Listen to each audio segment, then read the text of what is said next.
to the North American LCS. We're gearing up for our first match of the day. Cloud9 versus Counterlogic Gaming. Jack, Cloud9 will be looking to rebound after an upset loss yesterday. If you didn't see it, that was to 6th place EG. Yeah, Cloud9 has been on a roller coaster ride this split. At times, it looks like they're hitting their stride again, but then they'll lose a game that on paper should be an easy win. In that respect, actually, they've kind of traded spots with the old CLG, a team that was unpredictable, could beat anyone, and then lose to anyone. But, you know, the last time these two teams actually faced off, it was a similar situation. Cloud9 had just lost to Complexity, but then they turned around and beat CLG at the end of Super Week. And even though Cloud9 have been hit or miss right now, Counterlogic Gaming still gives them a lot of respect. And you always bring your best when playing who else, the two-time NA champs. Yeah, and Dignitas should be feeling good because with their win yesterday against Dignitas, they moved themselves up to a tie for first. But what's notable about their victories is they've been getting them in more and more unexpected ways. CLG just wins differently than other teams. It's all very planned for them. It just feels a little bit strange for the North American LCS. Yesterday, Dignitas took that uncontested Baron. Right. CLG just went and took 2 turrets and an inhibitor, more than your normal trade. They're actually adapting on the fly very well during games and then kind of manufacturing their victories. Definitely helping. Cloud9 and CLG have been tough competitors when they meet in the LCS, but off the stage, there's a lot of mutual respect and even an occasional alliance in duo queue. I actually have been duo queuing a lot with Aphromoo. I'm streaming or something, and then Aphro wants to duo. I'm like, all right, we'll play. We just go in and play for fun. I think Sneaky's one of the best, if not the best AD carry right now in LCS, only because he really has his mechanics tight, and also his decision-making is tight as well. I think he's probably the best support in NA right now, mechanically. Maybe not having the knowledge of Lemon. Their bot lane is extremely difficult to deal with. They don't hesitate to go all in and try to like get kills bot lane, so they are always like the scariest. And then as for LemonNation, he is also one of the best, if not the best support in NA right now. And his strategical skill is very, very good. And he's also spamming a lot of solo queue and also duos with Sneaky and steals him away from me. I really respect their bot lane, and I think they're one of the best. Got quite a reaction out of the crowd there on Aphromoo's first comment. I mean, maybe Aphro's feeling a little scorned after Doublelift's affair with Mad Life at All-Star. I mean, maybe there's a little bit of tension. It took him a little longer to answer that question the other day. You saw in all chat. We'll see. Let's check out the starting lineups as we get in the game. Get all this ironed out. On the blue side, it's Cloud9. It's going to be Balls in the top lane, Meteos in the jungle, High calling the shots from the mid lane, Sneaky at AD carry, and Lemon on support. On the red side, of course, it is CLG with Seraph in the top lane, Dexter in the jungle, Link in mid lane, and who else? Doublelift and Aphromoo together on support. As always, and we'll be dodging death sentences and dark bindings today in our featured matchup. It's Aphromoo versus LemonNation. Yeah, these guys have been stepping up. These two supports are very critical to their team's success. Honestly, for Aphromoo, he is almost unanimously considered to be the best support, and some even say the best player in North America. He's a consistent playmaker who does it without making mistakes. On the other side, we have LemonNation, who is a strategic mind and really understands the bottom lane well. He's actually the support who brought Wild Turtle, Nian, and Sneaky to the competitive scene on the AD carry position, and he's been a trendsetter throughout all this. He's usually the first one to pick up a champ in North America that other people emulate afterwards. And saying that Sneaky may be one of the most favorite that he's been able to have that road of journey with. He's definitely been with Sneaky for the longest, ever since they joined the LCS, and Sneaky has only consistently improved. And now, you know, taking his talents elsewhere, it seems. That's true. And the bottom lane themselves have always seemed to be able to throw out a different kind of just play style. When they go to the Ashe Zyra and then they go heavy, now it's kind of just Corky Poke and Zyra disengage and not the everything all in with stunning at level 6. So I like the fact that they can be just as diverse as an entire team combined. Yeah, as we saw as well, there's a lot of mutual respect between these two bottom lanes. Doublelift and Aphromoo have been putting up the numbers in a sense because they are the ones that go aggressive in the 2v2 situations. But it's Sneaky and Lemon who actually account for more overall percentage of their team's damage than any other AD carry support duo in the North American LCS by a pretty wide margin. Well, let's see what they have for each other in picks and bans. We're about to lock those in. The bans to come first and see what homework each team has done for themselves. Yeah, there's been so many strange things happening for Cloud9 in this split. They're already sitting at 3 losses. The most they've ever had in a split is 4. Yep. So they have a lot of winning to do if they want to keep shape of what they've previously done. The NA LCS is more competitive than ever, and I suppose it's a lot of teams catching up to Cloud9, and honestly Cloud9 falling back a little bit. may get beat some days, but it only makes you better. And those lower teams are starting to reflect that power that the teams in front of us right now have given to them, kind of handed down as the league goes on. Sneaky and Doublelift on your screen. Love to see those two go head-to-head, but the 2v nuns have kind of been burdening the LCS maps as of late. We'll see what the last picks are coming in. Aphromoo, no notebook for him. It's all in the minds of CLG as they come into Champion Select.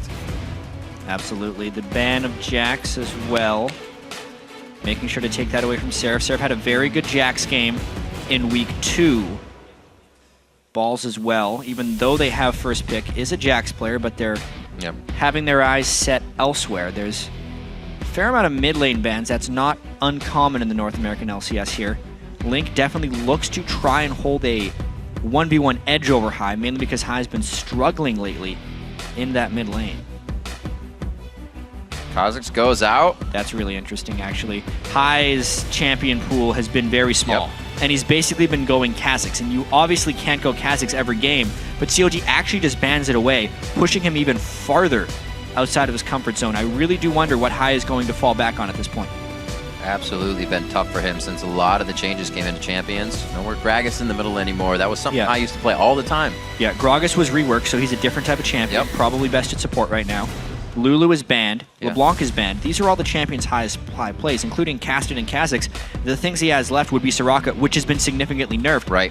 At that point, maybe he goes back to Orianna, something he's played a fair bit of in the past, but his pool has been heavily attacked. That's something that surprised me there, although CLG's not on blue this time, to kind of see what team C9 would put out. That Ori and Alistar combo was available. Now taking up the Morgana, kind of taking that away from LemonNation with the first pick as well, because Doublelift and Aphromoo love Thresh Lucian combo. They made that statement last week. And they got the double kill early on in the game against Dignitas with that very combo.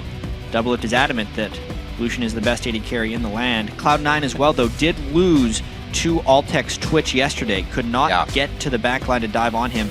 I wonder if they do a similar thing here, if they just try and snatch up the Twitch before the counterpicking begins to happen. Just pick the generic top tier AD carries. Or not. Interesting. They do get Lemon's support, though. Not a necessary pick, seeing one on the board, but that just gives them more time to pick out for High, let them know what's going in the mid lane, because like we said, his champion pool is really whittled down here. Yeah, Seraph, of course, played Shyvana yesterday. So in a game that he was definitely not involved in many of the team fights. He's the person that CLG uses to go around and clear waves that they don't necessarily want to deal with. CLG has incredibly good synergy with the 4 of them, and just kind of like Yen had to pick up the free farm in other lanes, that's the role Seraph has been placed into. So very much a plugged into the CLG system top laner. Still making a few mistakes here and there. Picking out the Renekton, that'll keep him safe in the top lane. We saw a little bit of Snoopy on Eve yesterday. Dexter's going to put him in the hands today, get some work done with that. See how he can get himself around the jungle. With all this roaming, Eve almost just loves to be in the game right now. Yeah, look for some big-time deep wards from Dexter on Eve, and see if Meteos can keep tabs of where he's going, especially with that Lee Sin in the jungle. A lot of early pressure from Lee Sin. Eve has a lot of early pressure in terms of vision control, but her actual dueling early on in the game isn't that great. So we're going to have to track that jungle matchup pretty tightly. Wow, both mid laners leaving it all the way through. I feel like that's almost out of his comfort zone, but definitely hurts Link as well with that pick. Wow, Twisted Fate locked right in. Not even a second thought given there. That's exactly the matchup that teams play against Nidalee, is they pick the Twisted Fate. It's one of the things that prevents her disengage better than anything else. You just teleport exactly next to her, throw the stun card, and she doesn't have the burst damage to counteract that. So Link used to be known, actually, as one of the best Twisted Fates in North America back in 2013. I like that pick from CLG. It's a very interesting choice from High. We'll have to see how his spear accuracy does this game, because Link was pretty much on point yesterday with it. And we talked a little bit about how roaming is affected, and we'll get that when the game starts, because with how everybody goes around the jungle now, once Link hits 6, he'll be able to just teleport to lanes. High's going to have a hard time getting around. We'll jump onto that, but these teams ready to get into our second day here in the third week. Cloud9 versus Counter Logic Gaming, two teams that should be at the top, but Cloud9 hasn't really gotten the way up that ladder yet. Let's head over to lolesports.com here and see who you've been predicting to take the first win of the day. You are calling the game for Cloud9 with 53%. Super close vote, but it still keeps going. Yeah, and you can also continue to vote on Twitter. You send the hashtag C9win or the hashtag CLGwin to the @LOLesports Twitter account, and that will affect the poll throughout the game. Usually what we see from these ones is when we go into the game, CLG will get more of the Twitter vote because people will say, oh no, Cloud9 is 52%. No way, CLG's in first place. It's also still semi-early for gamers. Yeah, so they got to. It is. Yeah, there was a lot of sleeping going on in the green rooms for the CLG team.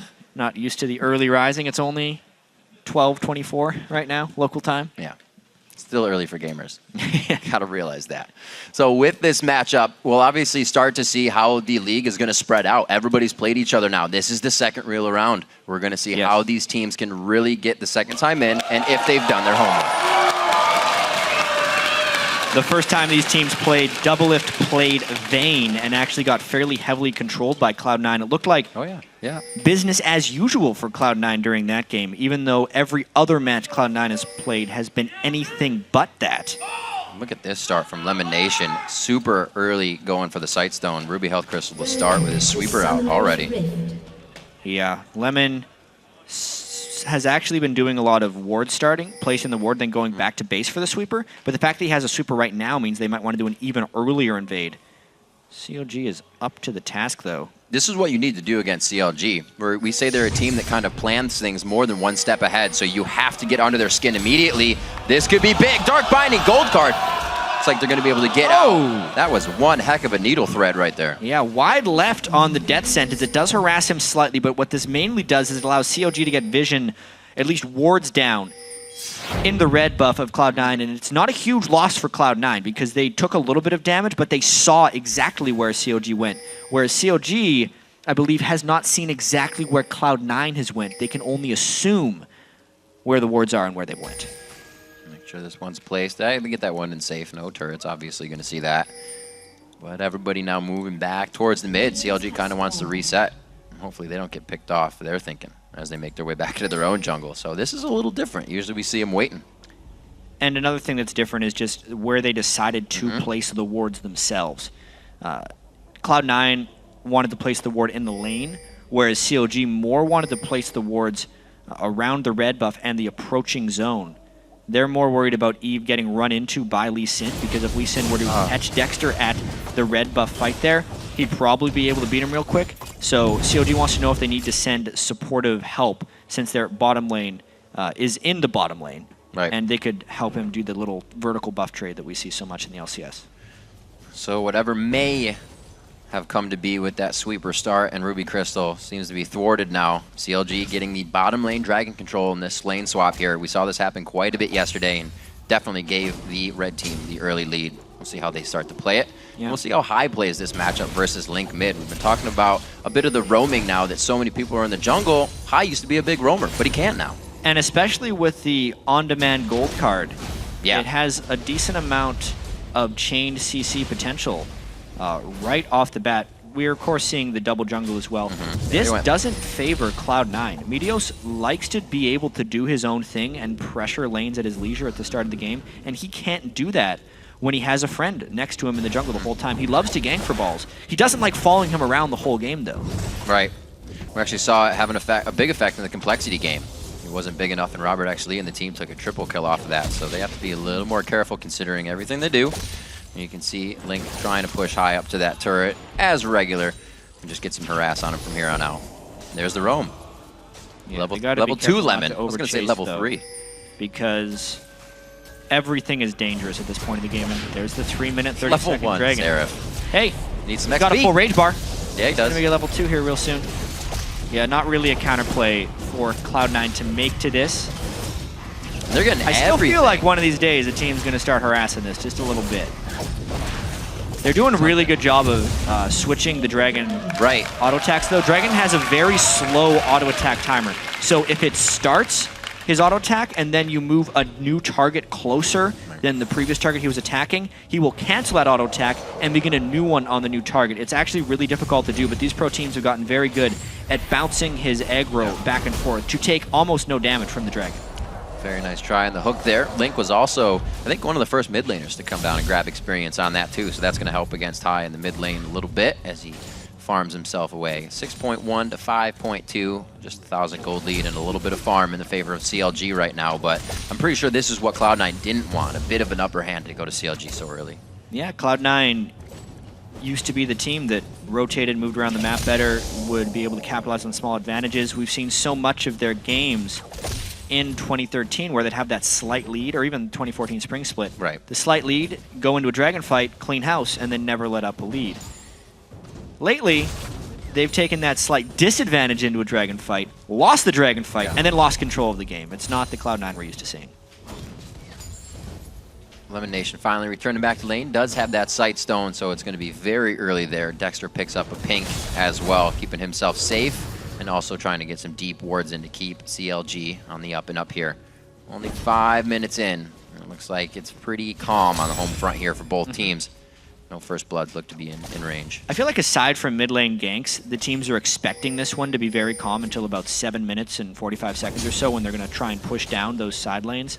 At the moment, the 80 carries are just accumulating their farm. Both teams playing very similar strategies, doing the same jungle support trading of the jungle mobs, doing a fair bit of isolated farming. This is really the first move we're going to get to see as someone tries to shut down Sneaky even a little bit. And we see this quite a bit as well. Oh, Dexter, this is a great bait. In the back pocket of Seraph, always helping that top lane. Dexter comes in, throws down some Qs, hate spikes go out, Sneaky's going to go down.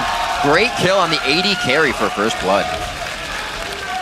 I really like that move from CLG. Teams have been attacking Seraph again and again, and generally CLG has just been letting it happen and trying to take their advantages elsewhere. This time, they use that vulnerable-looking top laner right at the start of the game to get the counter. Seraph jumps right in as the gank arrives. Easy kill onto Sneaky.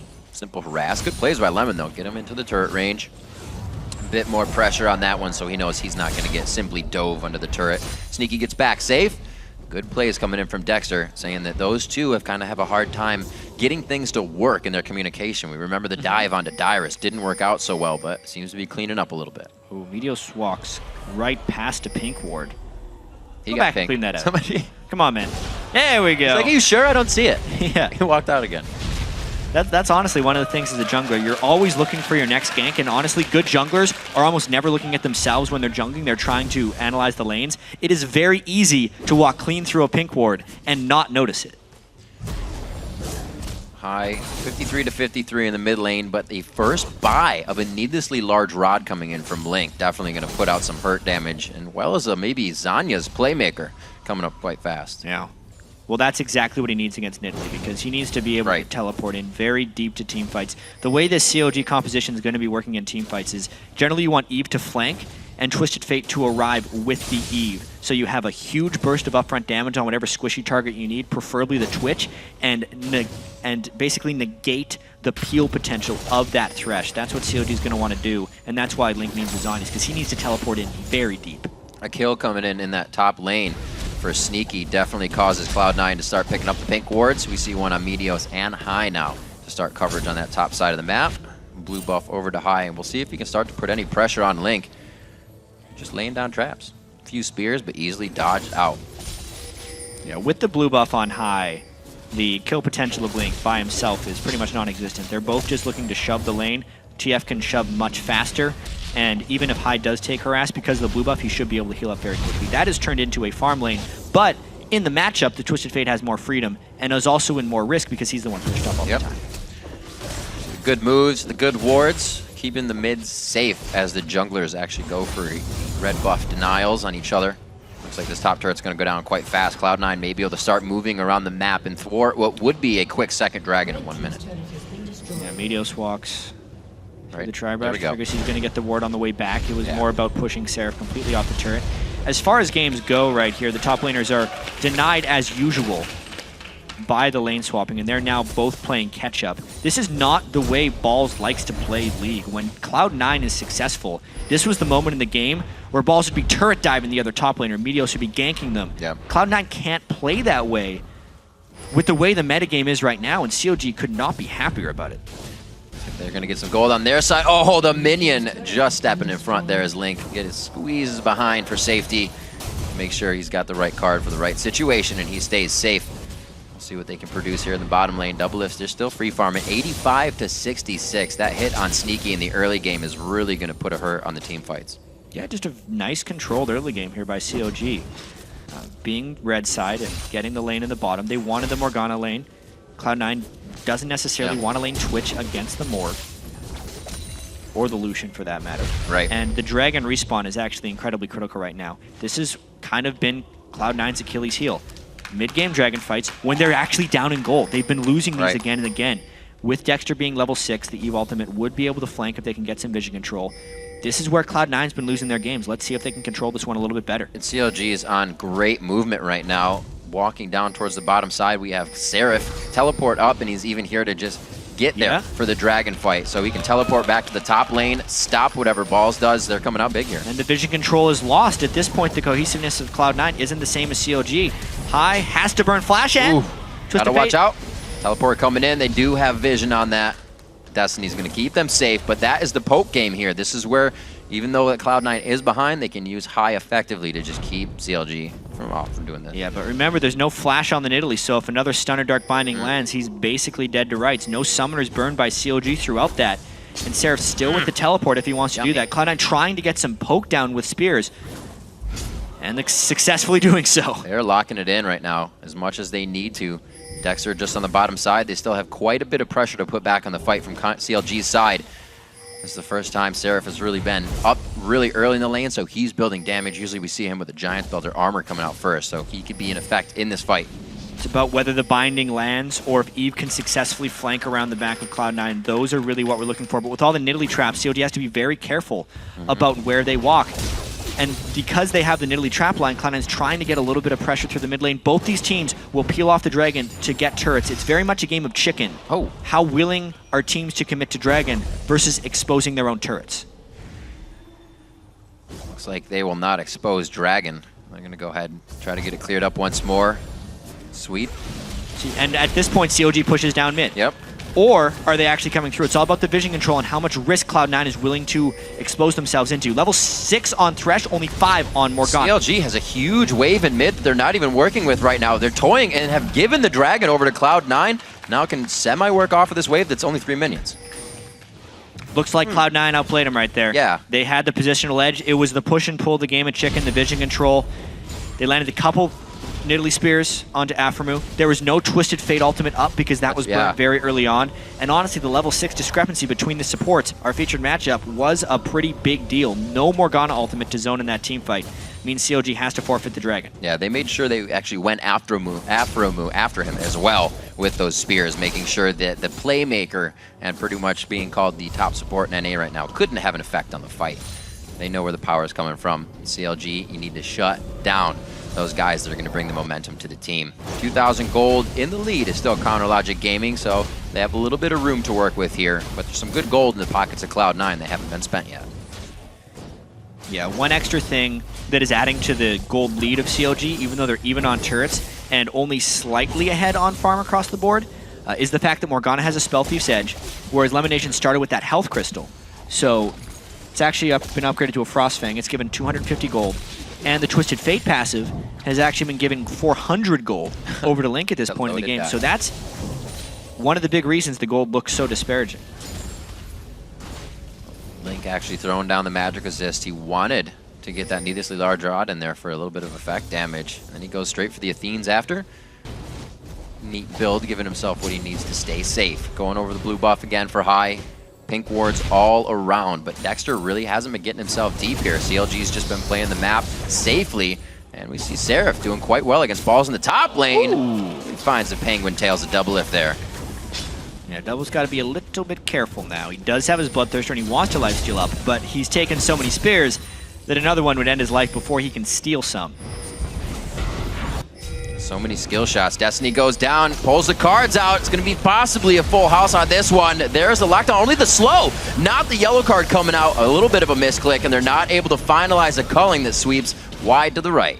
Really nice disengage there by Cloud9, stopping the Renekton. almost everything used by CLG, but there was no binding really to trick that initiation into starting. And Balls is just happily farming the top lane. As long as Cloud9 can farm these waves out, it's a bunch of burn cooldowns for CLG. CLG not getting that plan that they put in order to work. Flash and Ghost were burned by Link in that fight as well. I did not notice. Yeah, normally the Flash, Ghost, Twisted Fates are very free in the way they use summoner spells because they have 2 escapes. Yeah. It's usually one or the other that they'll use, not just both right off the bat, especially for no big gain. High's definitely dead on with where these spears are going, causing everybody to dodge. Looks like another one missed by LemonNation. They are on the hunt for kills right now. Aphromoo trying to do some dark bindage if he can get anybody off of the turret, but right now, Cloud9 feels like they have a lead and they can push around CLG, it seems like. Yeah, they're playing with a lot of confidence, which is what they need to do against CLG, because CLG will dare teams to push into places and then try and take advantages elsewhere. Doublelift keeps getting caught out by those spears. Obviously, they come so frequently, it's not easy to dodge. But Doublelift is usually really good at dodging spears. I remember multiple games last split where he was nearly impossible to hit. He is not on his game right now. Wow, High. High is an assassin. High is going crazy with these spears right now. Doublelift not safe, but he actually throws it for Link. Didn't know Doublelift was just on the edge there. So that being said, though, the wave clear potential of Twisted Fate is keeping this push at bay. It's a really long siege that Cloud9 wants to try and pull off. But with the wave clear that comes out from Twisted Fate, how much can they really get? He's not a Ziggs, but he definitely makes you want to pull your hair out when you get to the turret. First red card slows down the front line, and they can't even really get shots onto the turret. Can't get a single shot onto the turret. Twisted Fate is almost as difficult to push against as Ziggs. So it makes it very hard for Cloud9 to put up sieges. It's another one of the big reasons Twisted Fate is such a popular pick against Nidalee, because he can prevent the sieges as well as initiate while a team is sieging. Spot on. I'm going to get a percentage after this game. Doublelift is a magnet right now. 60 minutes in, Doublelift considering a Negatron cloak for his next purchase. He's going to go ahead and back out of the lane and keep himself safe. The Bloodthirster will get him back up on the Wraiths, if there even are Wraiths to be grabbed. CLG's been on their own side of the map here. It seems like whatever aggression they had has really been stalled. And this is the game Cloud9 likes to play. They've had an isolated-ish lane between Balls and Seraph, and it's what they want to be able to capitalize off of, but it hasn't been so. Also, we're sneaky. Dun-dun. Goes on. Doublelift's going to be able to get the Black Shield. I don't think he can stay in lane without being half health right now. Cloud9 is heavily pressuring Doublelift's oh my gosh! attempted farming, and High is just playing fantastic on Nidalee. You can hear the crowd absolutely loving these spears coming in. Missed a few in the early game, but he is spot on right now, and that confidence of High gives Cloud9 huge confidence. But his blue buff is gone now, and he's actually expended a large proportion of his mana pool on that spear harass, so the siege is over once they get the turret. They also have to respond to Link's Twisted Fate, who's gonna have to use his ultimate to get out of there pretty quick. Good pressure, though. Able to draw Cloud9 away. He's got to get out of there. Ultimate pop. Tying the shoes. This is going to be coast to coast. He's out. Safe play. And the now team goes mid. Very nicely done. If they can get this in time, at least a few bits of damage on the turret, they'll definitely be able to open up the map as much as Cloud9 here and stave off that pressure. 8 seconds on Dragon, so this is also great for that. Yeah, CLG has done a great job of keeping their farm up through all this. Everyone on their team, really, even Seraph and Balls in the top lane. Balls is not punishing him in the 1v1, despite them being level 10 each. And now it's all about who can teleport into this next Dragon fight, or if Cloud9 harasses the CLG, kind of beat him to the punch. Balls, maybe he teleports in about now. They have the wards they need. Destiny's down, but the vision is there. Dexter gets grabbed. He flashes out of the fight. A nice calling to answer back on the damage, and Balls is really the tank line right now as they retreat from the fight. CLG making some high decisions under pressure. That was all about timing right there. CLG knew they could go in. The spears land, but they were yet to capitalize big things off of it. They're not able to initiate afterwards. And Doublelift is able to lifesteal at least a little bit, but holy, he's hitting a lot of them. Something that you see CLG doing, even if they're under pressure, what they plan is so good. That all started with Link just going to the bottom lane, and he drew 3 and kind of half members down. We saw Meteos not really buying it, but that was all mid, and then Dragon, and they put themselves up 4,000 gold in the game now. Still 2 turrets to 2 as well. Come on, man. He's done that like 5 times. High hides behind that wall in the At a lane 0. and throws Doublelift because Doublelift trying to hit the creep wave before his own minions align with it. If he would just wait a couple more seconds, he would... Walk behind that first minion. Exactly. You're safe. At least he lifesteals up after it, so it's not really a huge loss. Just giving him spear He's giving him a confidence. false sense of security. Yeah. Let's just be real. 3K shortened up a little bit on that gold lead as Cloud9 is trying to open up the map pressure. No second tier turrets found yet, so they can't add additional pressure. But we're still looking at balls to get a good push in one of these lanes. Meteos soaking up in the top lane. Junglers are actually pretty evened out this game, 89 to 82. They both had a bit of presence around the map, but not game-changed presence. A lot in the lanes lately. Well, this is the type of game that CLG has been playing. It's very low in kills, and they're waiting for Cloud9 to commit in one direction, and then they're going to kind of take what the map gives them. CLG's all about setting up a powerful enough split push here and abusing their vision edges. They want Link to be able to split push, and then Dexter probably to be able to find an initiation by sneaking around with Eve. It's all about their deep ward coverage if they can start getting that. But as of now, since these teams are so even, you can see the wards are very much divided by which side of the map they're on. The deep wards are basically non-existent, which means the lanes are very much just about meeting each other and having both teams farm.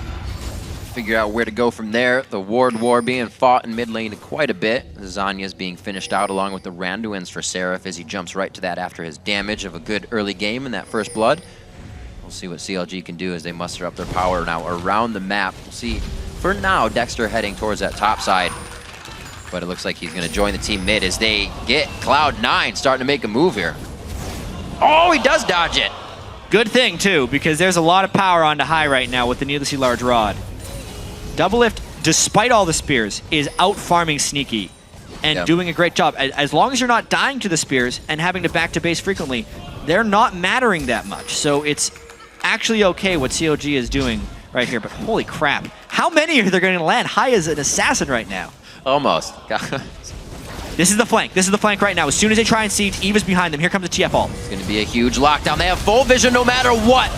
Agony's Embrace goes down, Deathfire as well. They're going to be hitting Meteos. Almost goes down. He does before he tries to hit Link. Doublelift comes up with a kill on the outside. It looks like they're chasing down high. He gets a nice swipe, but it's flashed by Link. The damage didn't even connect. Pink wards and wards go down alike to try and finish off this kill. The Dark Binding hits, and it stops him just before the wild card. They're just going straight for Baron. That was exactly what CLG has wanted this whole time. They wait for Cloud9 to get confident. They take what the game gives them. They get the flank from Dexter just like we thought they would, and then TF ults in perfectly to just clean up the fight. Now it's all about High trying to solo defend this. And he keeps landing the He's going to die. It's going to rain down on him and kill him. Get out of there. This is going to be bad if Baron rains down and shreds Matt. No flash or there's going to be kills. There's another hit. High could dive in here and start destroying the team, but he's got to be worried about kill the whole team. Control.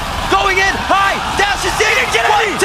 He gets stunned out. It could be the rain down. LemonNation with a few attacks. The play's not enough. Baron somehow goes over to Dexter on the smite. He gets a last hit with the flay damage on the end, and it looks like he is actually going to chase them as far as he can into their base. Oh my god, Riv, I have to see that again to see if High's swipe was able to finish them off, because it looked like everyone on CLG was one hit from dead. That's how much harass High had put down on them. But even so, CLG gets the Baron, and now they're on the run. Oh, the Lee Syndrome goes in, gets the kill. There's the Lantern out. LemonNation there for the safety. Unbelievable balls on CLG right there to just go for the Baron in that situation against the relentless spears. Now they're trying to take an inhibitor for a Baron trade. Cloud9 is trying to answer back ferociously right now. 22-50 in, and this game has just taken off to the moon. Aphromoo and Doublelift now in the chase. Art, what relentless pursuit into 3 members of Cloud9. Ardent Blaze into the piercing light. Doublelift starts shredding down Cloud9, but it's a turnaround as Balls bites back for just a second. It's going to be Meteos going down, and it's going to be the half-dragon left to pretty much fend for himself. Not much can come of this. There might be a heal on the other side of the wall. Wow. Cloud9's High is there for help after the flash. Wow. What chaos. With all the swings in this game, CLG is walking out of this with substantial edges. They are now 6,000 gold up, and Cloud9 seems to be running out of opportunity no matter how many spears High can land. Let's watch this. I'd love to slow it down right as he jumps in, but the spears getting Seraph, finishing the ball off. Zanya's actually posturing because he thought he was going to go down to the Baron there. Finishes one, and here's the dive. How many does he actually get with his swipe? He missed his swipe on the Baron. I think he was going for the Baron steal instead of the kills onto CLG. Hoping the swipe Or he was- just misdirected the way his Nidalee was going.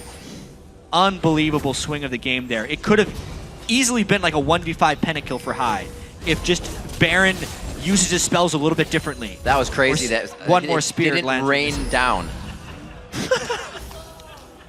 Oh man, 9-4. 24. There's a couple levels to that Scumbag Crypto joke. Yes, there is. Let's see this dragon. He Meteos can't is in. stand to steal it. CLG is playing the objective game very boldly and is giving them a big lead, but oh man. Push mid, that's why TF is strong right Oh now. my gosh, Where's he does Zanius? have the Shin on this one. Zanius is there. It's going to be Aphromoo behind him, but it's a quick bite to get High, or rather Link down. They do take the turret out. Oh, whoa! Whoa! CLG just goes in one after the other, and they're giving up this inhibitor for a dragon. What just happened? That was amazing. Aphromoo zombie walking pretty much right into the team, thinking everybody was going to be there. How much is Cloud9 going to take from this? Because They are CLG gonna is take down with 2 20 people. more seconds. They might try and end this game. The Culling is trying to stop them. 24 minutes. The culling is absolutely missing. They're trying to deny health, and the minions keep going on to the HP bars. High is in the back. He gets a heal on. The safeguard, but the piercing light comes through. There's 2 huge members on CLG. The Dominus is shredding along with the Sunfire Cape. That is big damage to just add on to the auto attacks coming in. It's going to be the caster minions coming down to take down Meteos on that one, as Dexter is in pursuit of about 600 HP on 2 members. That actually evens out the game a fair bit, and it was all about rotations right there. Cloud9 used to be the kings of rotations at this point, and CLG was late to it. Link went in way ahead of the rest of his team to try and save the turret. And Aphromoo says, I got you. But he clearly did not, because everyone else on the team went the other direction, and Cloud9 collapsed in completely. At that point, they're already down 2, so CLG needs to flank around the side. And thank God for CLG, they had a big gold lead, and Doublelift and Dexter were so strong about this point, as well as Seraph being a huge tank. They can actually fight this off 3v5, because this game, this was a window for Cloud9 to potentially win. Yeah. CLG did play this fight very well, though Doublelift got extremely aggressive, while Dexter and Seraph were doing a lot of damage over time, so they got enough kills to at least keep this game in control. But they're down a Nexus turret now, Riv. Man, I'm liking this summer split, chat. A lot of hectic gameplay. This game is probably the most hectic one we have had. Back down to the Dargon. Gonna clear out some pink wards. Get that out of there. 26-26 on the clock. I thought we were almost gonna have a 24-minute ender on this one. Again, Twin Shadows on to Aphromoo. Been seeing those a little bit more. Just continuously assisting that catch for the team. Great for landing the Dark Bindings as well. And Cloud9's going to set up another siege. The problem with this is their sieges are very easily initiated on. They need to have some pink ward coverage to the sides and behind them so Dexter can't sneak up on them. Because if Dexter can get in for another E-Vault while Link teleports in, CLG will win the fight easy. But we got to talk about how crazy this is, that Cloud9's even in the face of Counter Logic Gaming right now. A 3-item Link to a 2-item High, and it's almost the same from right to left. After CLG's that Baron up as well. and everything. Yeah, I mean, Sneaky has got a few items, but he's still not hit his last Whisper. Oh! He found somebody. Nope. There's the flank. It's not even a flank. It's just a straight up the middle. Throws down the ultimate. Dexter's got a huge shield on. Twin Ghost goes out. Looks like they're going to have to walk through the wall to initiate. Aphromoo flashes the Soul Shackle, but he gets kicked in the jaw right out of the fight. Sneaky could go down in here, get some shot from the passive, but he already takes down Link. That's huge burst and crowd control that he has denied from the fight. High is low in mana. Doublelift knows it. That is not the first time he's dashed straight into enemies. Doublelift wants the kills, and he knows he can get it. This time it works, and this fight was all about AD carry positioning. Link tried to go in and get Sneaky, and he couldn't, and then CLG was able to just come back at the end of this fight. They're so hard to follow because these are some of the most stretched fights you'll see, with the Nidalee Spears being outranged by the Twisted Fate teleports. The 2-for-1 let CLG push up this mid lane. CLG finally figured out why they were letting, why Cloud9 was pushing into them, and they figured they could push back, as they do with 8,000 gold. Doublelift is now 7-2-3. The Trinity Force finished there, along with Link's Lichbane. So if they get up to these turrets, it's going to be fast falling for those. Doublelift showing why he so heavily values Lucian. But take a look at this fight. I'm more interested about the back of this fight, actually, where the Twisted Fate teleports in for the Twitch. You can see he stuns High instead of Twitch as an option to try and get High out of the fight. But that means Sneaky can open up onto the rest of CLG, which is very dangerous. Luckily, Doublelift targets Sneaky and forces his flash back, and then gets him with enough shots of the Kong to put him out of the fight. That's why this fight was about 80 carry positioning. Doublelift with a great reactive flash at the death sentence of Lemon to secure that double. The mechanics to come out, 217 to 192 in that lane. Oh no. Seraph could get caught. That's 3 members. He may go down, but no, big enough for the team to get here. Looks like they're going to hold off onto that one. He was very tanky that time, but had no backup from the rest of the team. This opens up a huge window for Cloud9 to try and push. Now the question will become, does CLG try and flank this 4v5? Yeah. Because if they lost that fight, they'd lose the game. Dexter was thinking about it with his positioning.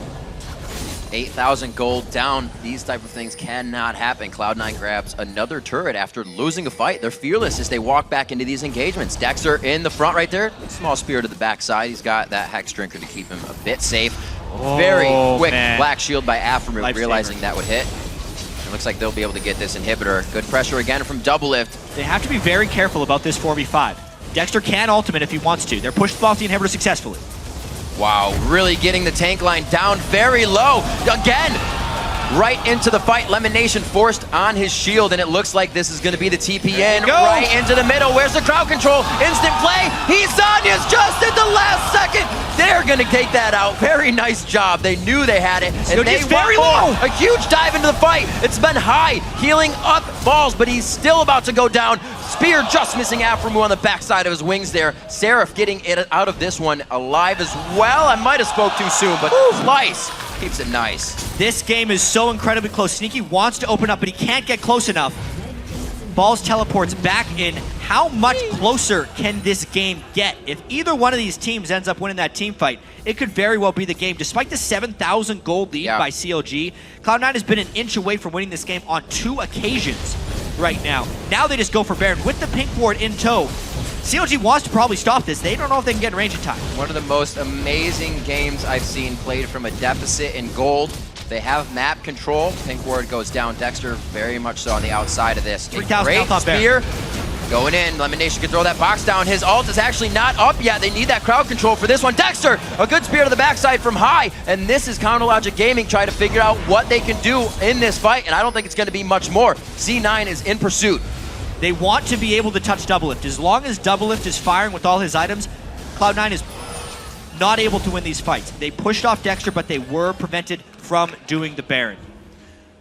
Doublelift combos very clean today, making sure he gets all the damage in. And Cloud9. What is up with CLG games this week, Rick? Jargon. They have had 2 of the craziest games, one against Dignitas, and this one against Cloud9. They almost feel like reversals of each other, because in the Dignitas game, it was the lead for Dignitas, and CLG with just the Dark Binding to initiate, trying to make it in. They're the ones with the Nidalee pokes, trying to make the plays, and CLG successfully did so. And then in this one, it was honestly just CLG making a rotational error in the mid lane when they went for an extra dragon after they'd already been able to secure the Baron. Almost the same mistake that Dignitas made in their game against CLG, and it gets punished by Cloud9. Feeling a bit of their own medicine, you could say. 7 turrets to 4. They only have 4 more turrets to drop on the map. You got to realize one of those is already a Nexus turret. Cloud9 went above and beyond in the time they had to push the base. It was 30-second respawn, so we're at 24 minutes in the game. Cloud9 has now been trying that last 8 minutes to get back into the base, as CLG is doing their damnedest to stop it as well, because I'm sure they're kind of lost at what's going on. This is the first time we've kind of seen CLG without a plan. Yeah, we still need to kind of refocus, and I believe CLG will be doing the same thing on what the priorities are. There's not much, there's not very high damage dive on the Cloud9 team. Even if Meteos and Balls try to dive on a Doublelift, he might be strong enough now that he can just kill them both. So at that point, it's all about the spear poke, and 5v5 should actually be at the advantage of CLG. They can still pull off a Link teleport into the backline with a Dexter flank, and most likely win the team fight. They do have to worry a little bit about Sneaky's burst potential with his Rat-a-tat, but just because of Doublelift's strength and the low damage dive that Cloud9 has, it could be good for CLG, but they have to burn the Twisted Fate ultimate just in fear of the Cloud9 Baron. So that flank attack is gone now for a bit.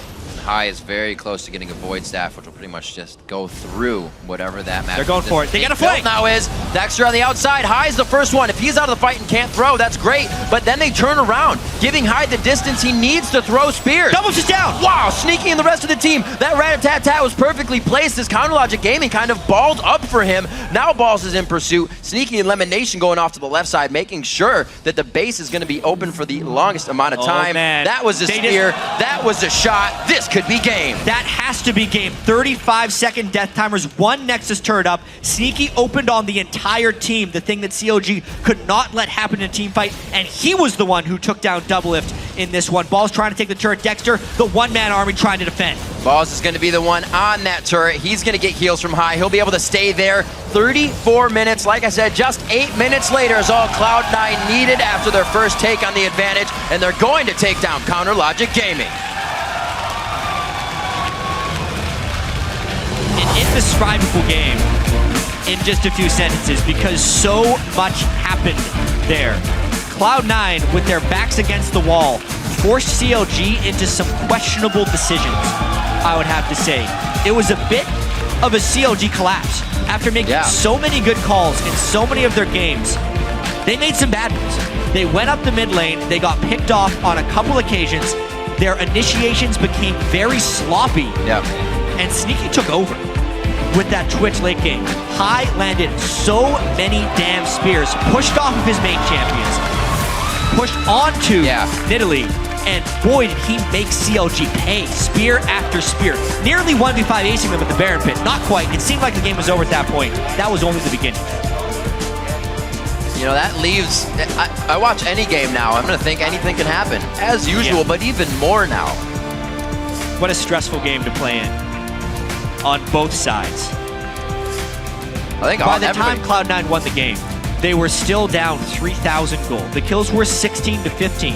A very common storyline in CLG's games. They're all very close in kills because they're generally about the objectives, but this time, Cloud9 just did it better.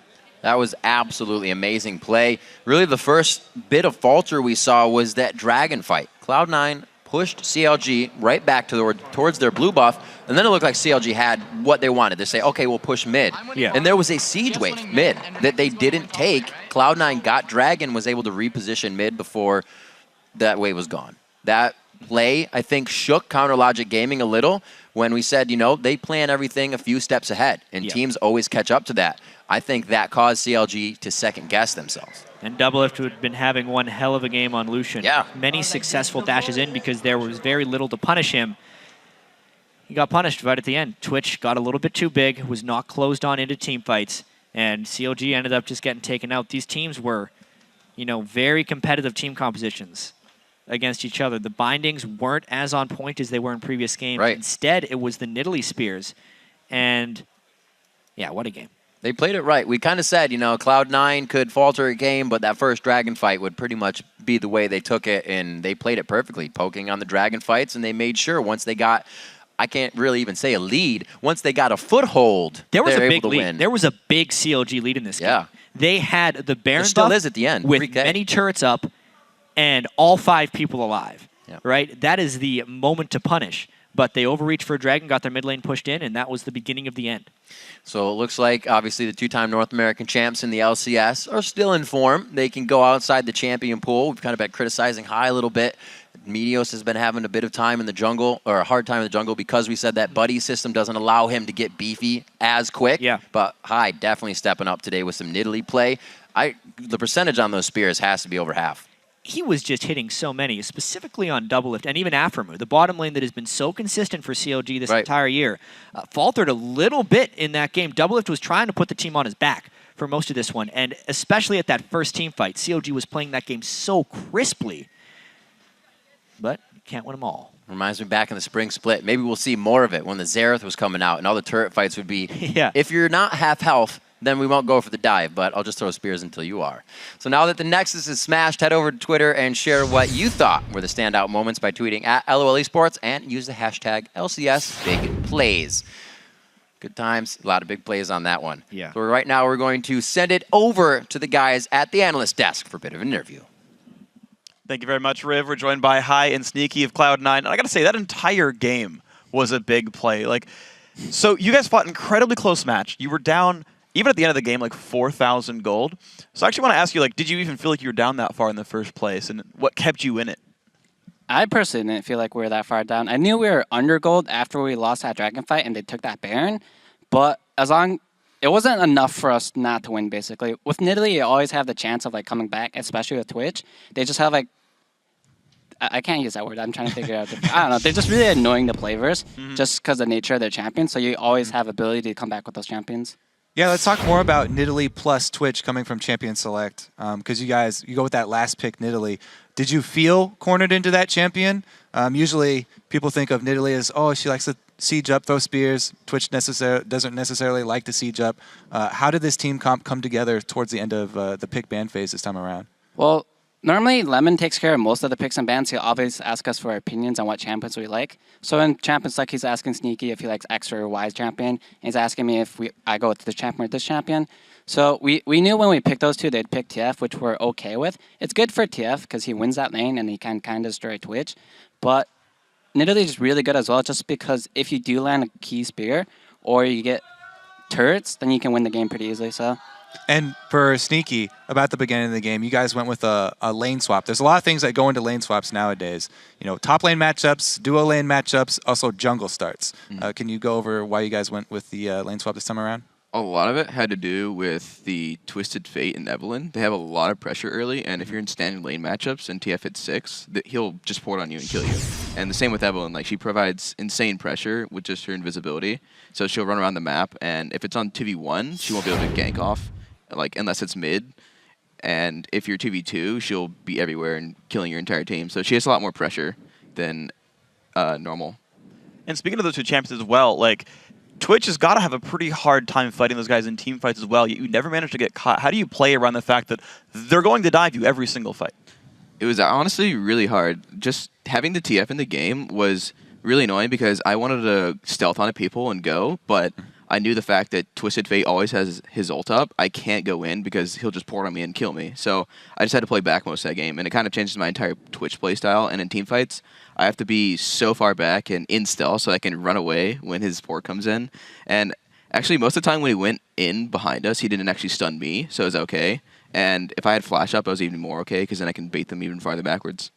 There are so many good fights and so many good objective trades in this game. It was hard to find clips, but we've got, let's bring one up onto your screen here. This is the first one. This is going to be after a mid-turret fight, and then I believe this one ends up with the high versus everybody at the Baron Pit scenario. So this turns into a really exciting scenario. Walk us through that one. So first off, we're poking. We have two of them at 50%, so we don't think they initiate, but they go for it anyway, and they get like a 4 or 5 man Evelynn ulti on us, which is terrible. So now we're all stuck in one little group just getting killed.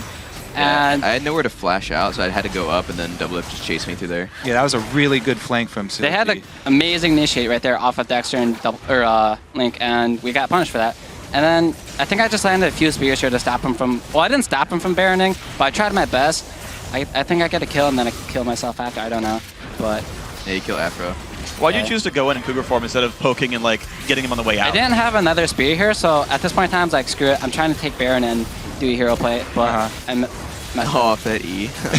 Yeah. Triple kill. So you're looking very close. You're looking for the Baron steal and not the kills. If I was better at Nidalee, I probably could have killed them and gotten them. But I don't know. If that was like a god Nidalee, they probably could have done it. But I did my best. Such an exciting position to be in right there. And you definitely had some really good calls throughout the rest of the game in those objective trades. Yeah, so then, speaking about calls, right, because of course you're the primary voice in the team. I'm sure there's help from everyone else in C9 to a certain extent.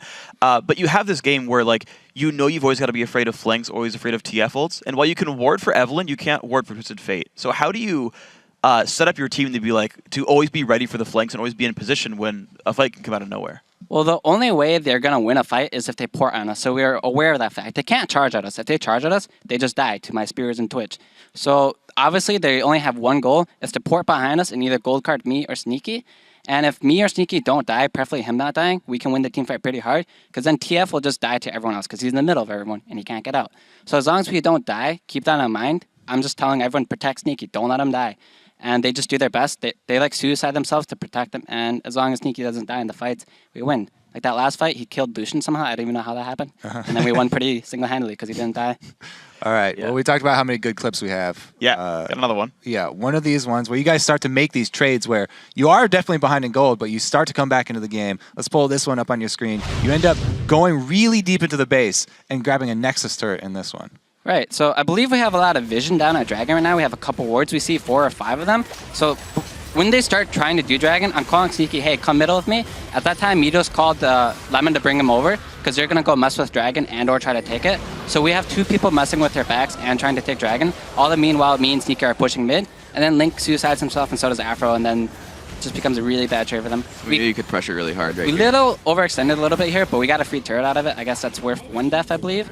So it was a really good trade for us, and they wanted Dragon too much. They should have given it up. Did you know you had turret aggro the entire time, High, on Yeah. this turret? Was that I on was purpose? keeping aggro. Was that on purpose? Yeah. In hindsight, I probably wasn't that smart, but I wanted that turret to die, and I didn't think they could kill me. So, is misfortunate that I passed away here. Yeah, it's ended up being a 2 for 2 at the end of this one. Like, how do you make those snap decisions, though, to be like, I think we can go for Nexus here. I think we can at least get a turret. I pressed tab and saw they had 30-second death timers. You're like, 5v3, it's like, you just do the mental math in 2 seconds and say, this is the call. All right, TF. Everyone follows. TF is their main wave play, right? I know Lucian's just going to ulti and like Q the wave, but I'm pretty sure we can just finish the turret and hopefully get out. We got out for a couple kills and deaths, but I knew we could take the turret at the very least. So Yeah, Now, a smart trade. You and CLG are 2 of the teams that are probably the best in North America at making these late game trades where you have to make split decisions and there are very small margins that will determine who gets the better objective out of it. How does a team go about practicing that? Because a lot of other teams, this is the main thing that they're trying to improve on. Well, personally, for me at least, I think it's so in scrims or solo queue, I feel like you should always be making these risky calls. For example, like when they did Baron, that's a risky call. When we did Baron, it's a risky call. Or when we do trades, you get to learn what trades are good and what trades are bad. So for teams that don't do those trades and always play safe, they'll never know what they can or can't do. So in the past, I've done base chases before that haven't gone that well for me. Some people might know what that is. And so when you do things like that, it just teaches you more about the game and what you can do. And a lot of people don't try to do that. They don't see what their limits are, and they don't see what their team's limits are. And if they do that, they're able to make trades and understand what they can do. So Yeah, definitely. And you guys made a lot of really good choices. So, Sneaky, I want you to weigh in on our last replay here because you end up basically carrying the fight and making it work here. If you can pull the last clip up, it's the team fight that wins you guys the game. So talk to me about what you're focusing to start the fight out and then how you actually managed to kill off Doublelift with it as well. So I saw that TF ghosted, so I knew they were going in, and no one actually saw me because his TF ult ran out, so I was just sitting invisible, and I just opened up, and they kind of ignored me. And I was able to just blast off on Doublelift and Link and Aphro. So this is basically like a free triple kill. That Also, I don't know if you noticed there, but that was a TF flash gold card minion. yeah, I flashed Wait, away what at is- the moment he flashed in me, so he accidentally hit someone else instead of me. They're was going minion. hard for me, man. That was really, really close. Why is it, do you think, that they were targeting you more so than like Sneaky all the time? They You couldn't mentioned you sneaky in that fight, so were- Yeah, but in general, it seems like Sneaky was like not getting hit very much, you said. I don't know. They just chose the wrong target. They had to kill him, not me. Well, obviously, it worked out for you guys. So then, coming into this one, I actually talked to Meteos briefly before the game, and he was actually feeling pretty down, saying that you guys kind of suck. Like it was like a really rough. He actually expected to lose this game. Was that a sentiment you guys shared coming into this game? Well, practice, just since All-Stars, practice has been shaky. It hasn't been going that well. We've been having like some personal issues as well. So it's just like practice isn't going well. Morale's kind of down, and we're just kind of in a slump/bad mood right now. Okay. We need to fix that and get out of it, and we're trying to change things that we're doing as far as our schedule and resume so that people or players don't feel that way. But we're definitely in an interesting spot right now. It's probably one of our biggest lows since we've been a team. So. Yeah, your recent losses to the teams that are in the lower end of the bracket are obviously probably the cause of a lot of that, those feelings. Are there any things that your team has come to a consensus on about those games? Have you guys gone over them, and do you have closure on what went wrong versus those losses to the teams that were lower in the standings? Well, we haven't talked about the complexity game yet since it just happened, or EG game since that happened yesterday. Yeah. And I don't think it's worthwhile to talk about it when you have another game tomorrow. So we might go home today and talk about it, but we normally just have Charlie talk to us about it, tell us what went wrong in the game, or he'll just speak to you directly. So that way it's not confrontational or anything. But I don't know. The losses suck, so. Well, of course, you guys still have 20 games to go in the season. You guys are an excellent team, of course. I'm sure you guys are going to bounce back. Guys, thank you for the time. Congrats on the win here, and we'll see you next week. But we've got more games to go on. We're going to jump into a quick break, and then our next battle is LMQ versus Complexity. The North American LCS continues in just a little bit.